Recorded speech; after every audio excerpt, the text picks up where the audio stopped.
শৈশবের স্বপ্নগুলো লিখে রেখেছিলাম ড্রয়িং খাতায়, সময়ের ভাঁজে ভাঁজে হারিয়ে ফেলেছি সব স্মৃতির পাতায়। শৈশবের ইচ্ছেগুলো কখন ভুলেছি করিনি খেয়াল, আমার ছোট্টবেলার সামনে তুলেছে কে অদ্ভুত দেয়াল।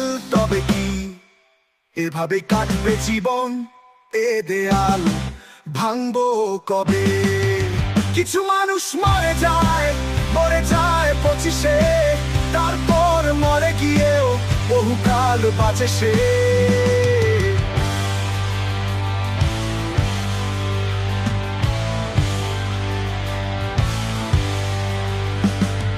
ভাবিনি হুট করে সব স্বপ্নের মুখোমুখি বাস্তবতা, বলার ছিল যে অনেক, শোনার ছিল না কেউ কোন কথা।